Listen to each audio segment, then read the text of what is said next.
Agora, olhando para esta decisão que foi tomada agora, ou que se pretende tomar, sob o ponto de vista de racionalidade, talvez voltar um pouco ao passado, de modo a percebermos como é que este processo começou e como é que aqui chegamos. Portanto, olhando sob o ponto de vista mais histórico,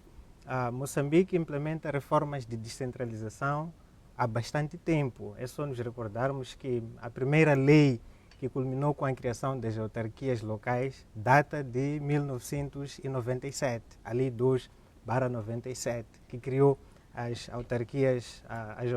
locais num contexto em que já havia uma discussão, ainda que na fase embrionária, sobre a descentralização. Portanto, esta lei foi aprovada e teve um período de vigência bastante significativo. É só nos recordarmos que o atual pacote legislativo, ou pacote legislativo em vigor, resulta de reformas implementadas em 2018. Isso para dizer que tivemos praticamente um período de mais de 20 anos, ou de cerca de 20 anos de vigência da Lei 2/97 antes desta reforma. E sob o ponto de vista de operacionalização, apesar dos vários desafios que se podem apontar ao processo, a vários níveis, olhando sob o ponto de vista da capacidade dos municípios, das autarquias em assumirem o seu papel de prestação de serviços, até os desafios ligados à descentralização fiscal, entre outros que podemos mencionar. Mas eu coloco este aspecto para dizer que, se esta lei vigorou durante este período significativo, é porque, de certa forma, conseguia produzir alguns efeitos do ponto de vista institucional e já estava no nível em que os diferentes atores políticos já estavam socializados com a sua dinâmica de funcionamento.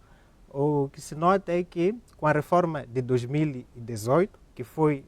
feita num contexto bastante específico,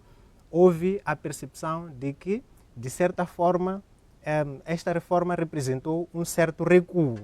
E quando se fala de recuo, é no sentido em que, em algum momento, seguia-se determinada direção e desviou-se do curso. Isso deveu-se à dinâmica do conflito na altura.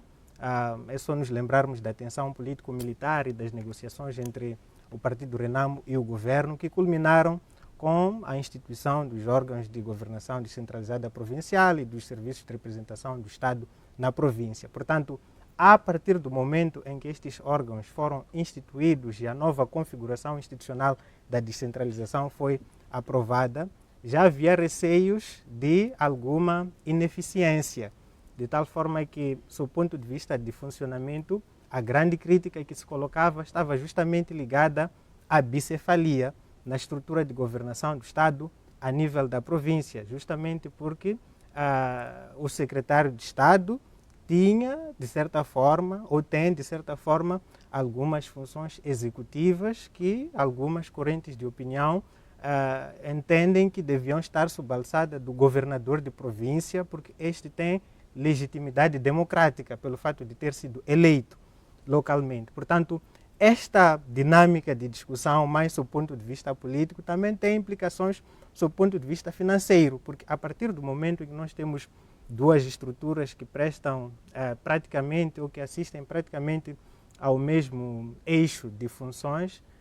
o que se verifica é uma alocação dupla de recursos. Portanto, o que se pretende com esta medida é reduzir a carga que as finanças públicas têm sob o ponto de vista de funcionamento destes órgãos. Portanto, olhando por este aspecto,